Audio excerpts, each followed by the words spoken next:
Veias inflamadas, tromboflebite, você já ouviu falar de algum desses problemas? Sabe dos riscos, de como se prevenir, como se cuidar caso você já teve para não ter um novo episódio, quais são as complicações, os pontos de atenção? O nosso tema de hoje então vão ser as tromboflebites, um tipo específico de trombose. Eu sou o Dr. Antônio Casselli, médico especialista em cirurgia vascular e angiologia, e se você se interessa por assuntos relacionados à má circulação e à trombose, você tem que se inscrever no canal e já aproveita também para se tornar um membro, assim você acessa conteúdos exclusivos, você participa de lives comigo, é só clicar em um botão que vai estar aqui embaixo desse vídeo. E a flebite, que é a mesma coisa de tromboflebite, é uma condição inflamatória das nossas veias, que geralmente é causada por um coágulo sanguíneo que se forma dentro de uma veia saudável. E essa inflamação, essa irritação causado por aquele coágulo que inflama a parede das artérias pode acontecer em qualquer parte do nosso corpo, só que é mais comum nas nossas pernas. A flebite ela pode ser superficial, afetando algumas veias que estão próximas da nossa pele, ou ela pode ser profunda, que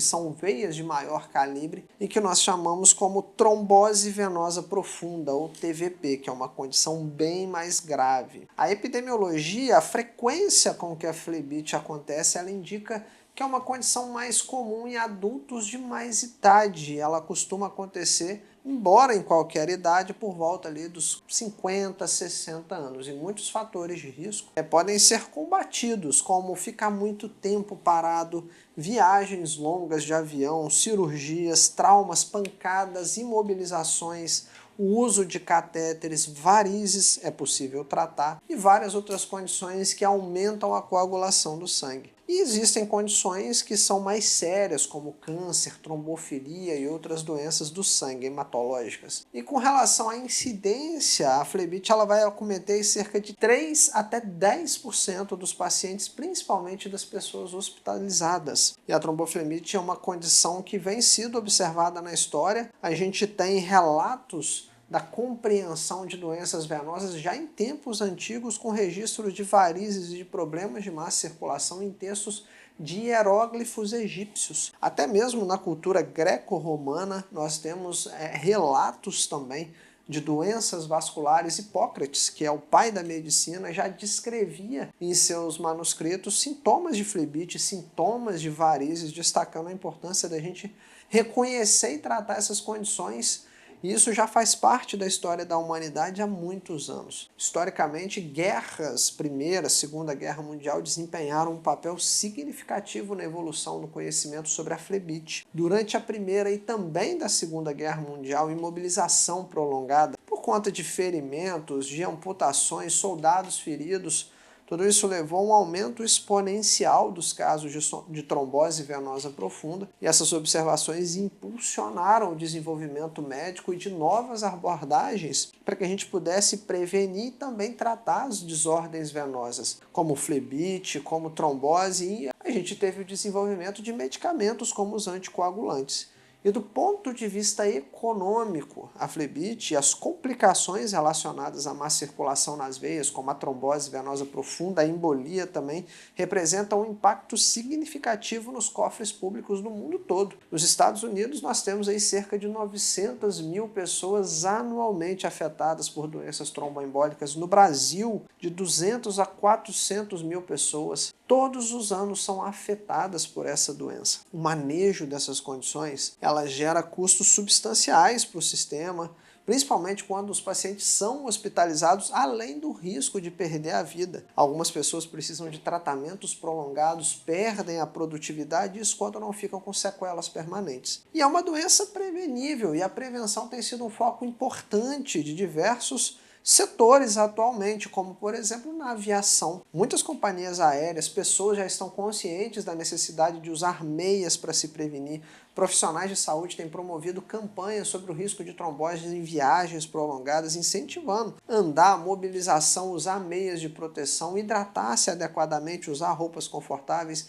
Medidas preventivas em qualquer situação, até mesmo você no seu trabalho, são extremamente importantes. E para a gente entender o quadro clínico, geralmente inclui uma veia endurecida, vermelha, inchada, quente. Tudo isso são sintomas da flebite. Esse cordão venoso, endurecido, palpável, tudo isso indica que aquela veia está inflamada. Na trombose venosa profunda, a gente tem sintomas mais exuberantes na perna toda, que fica inchada, quente, dolorida. Em casos da trombose, eles podem até ser assintomáticos, mas a trombose ela causa uma repercussão maior no membro, enquanto a flebite é uma repercussão mais localizada no trajeto da veia. E claro, as duas podem evoluir para uma embolia. E para a gente descobrir o que está acontecendo, uma avaliação daquela área afetada é muito importante, principalmente com ultrassom. No caso de suspeita de flebite, de trombose, exames de imagens eles são essenciais. O ultrassom com Doppler é o exame de escolha.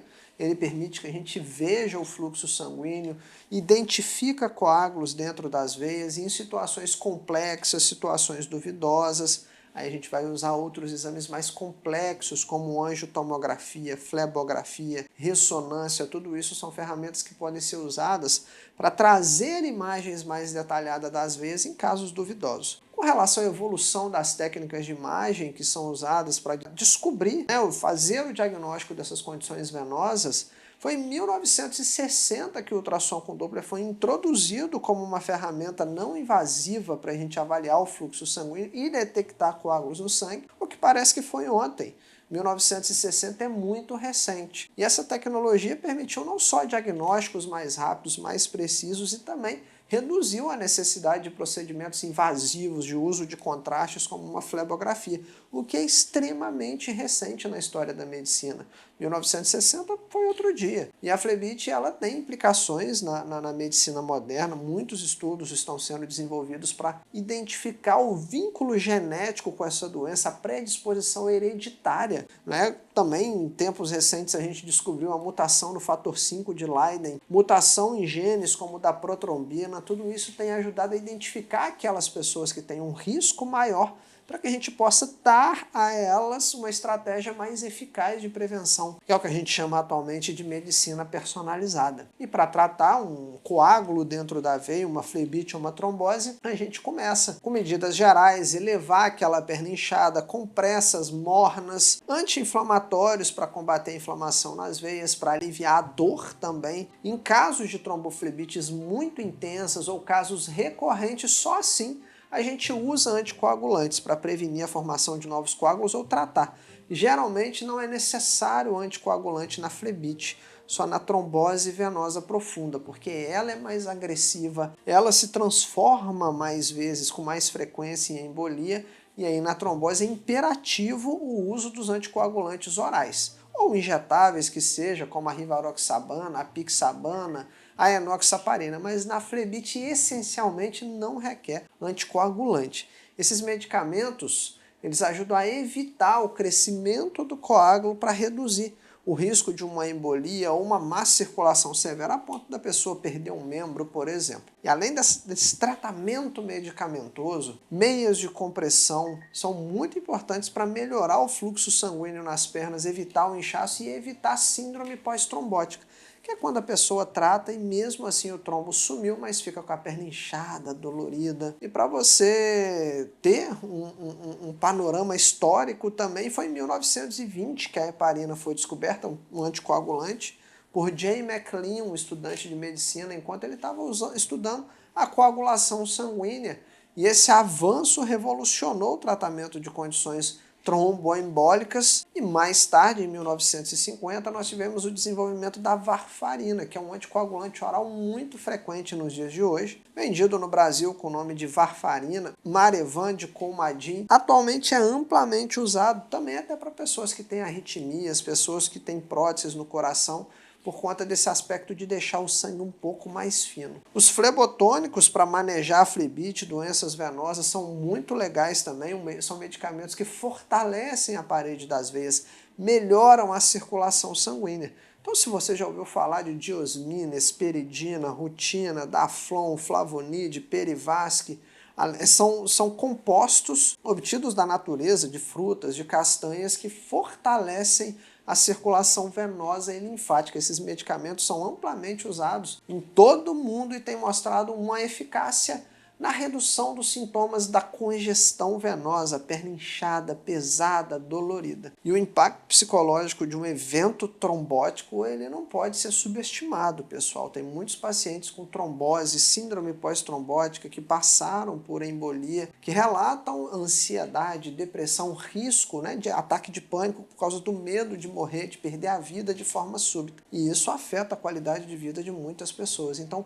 gerir esses aspectos, prevenção, tratamento, é muito importante. Em termos de pesquisa futura, claro, tem um interesse crescente da nanotecnologia, da medicina personalizada, para a gente poder cada vez ser mais assertivo no tratamento de doenças tromboembólicas. Falando dessas nanopartículas, pessoal, elas estão sendo estudadas para entregar de forma direcionada anticoagulantes em algumas células do nosso corpo, visando aumentar ainda mais a eficácia do tratamento e reduzir efeitos colaterais. E além disso, nós temos o desenvolvimento da farmacogenômica, que estuda como que os genes eles estão envolvidos na resposta aos medicamentos, e isso pode talvez nos levar a futuros tratamentos cada vez mais eficazes e seguros. E por fim, pessoal, a educação, a conscientização sobre a flebite é fundamental para que a gente possa se prevenir, para que a gente possa ofertar aos pacientes um tratamento mais precoce e mais eficaz. Campanhas de saúde pública, programas educacionais, recursos online podem ajudar a informar a população sobre os fatores de risco, sinais, sintomas, a importância de buscar atendimento médico precoce. Então manda esse vídeo para uma pessoa que você tem, que você gosta e que você quer que se proteja. E falando sobre a evolução, o prognóstico da flebite, geralmente é bom. A maioria dos casos resolve sem complicações, mas é importante lembrar que a trombose, ela que é uma condição mais séria, a trombose venosa profunda, ela tem um risco significativo da embolia pulmonar, que pode levar a pessoa ao óbito, já que dificulta a respiração. O pulmão serve para isso, né, para respirar. A síndrome pós-trombótica, que são aquelas pernas que ficam doloridas, inchadas, pesadas e cansadas, mesmo depois da doença ter sido resolvida. Então a prevenção é crucial, principalmente naquelas pessoas de alto risco. Medidas preventivas como se movimentar, usar meias, compressas, remédios se for o caso, tudo isso são estratégias para não precisar, né, para a gente diminuir o risco de uma pessoa e não precisar passar, uma pessoa sabidamente de alto risco passar por esse problema. A flebite ela requer atenção, tratamento para evitar complicações e entender esses fatores de risco, a apresentação, quais são os alertas do nosso corpo, as opções de tratamento disponíveis. Tudo isso pode melhorar o manejo dessa condição e promover uma recuperação mais rápida e segura para as pessoas. A flebite, embora ela é frequentemente subestimada, ela é uma condição médica que requer atenção. Ela tem uma rica história não só cultural, mas também é um impacto importante na saúde pública, e com o avanço talvez da ciência, da medicina, a gente continue cada vez mais a melhorar não só o nosso entendimento, como também o nosso manejo dessa condição de saúde, para que a gente possa oferecer mais esperança e melhores resultados para muitos pacientes afetados pelas doenças da circulação, principalmente das doenças venosas. Se você gostou desse vídeo, ele foi até melhor aí do que uma consulta médica que você já fez por aí, pagou e talvez não foi tão bem atendido, não soube, né, não te trouxeram tanta informação relevante de qualidade como nesse vídeo de hoje. Eu te convido a contribuir para o nosso canal. Aqui do lado de cada telinha a gente ajuda muitas pessoas que precisam de curativos para feridas por má circulação que são difíceis de cicatrizar, pessoas aguardando em filas de espera para cirurgias de veias entupidas. Então tem duas formas de você fazer isso. A primeira é se tornando um membro, assim você em contrapartida participa de lives comigo, você também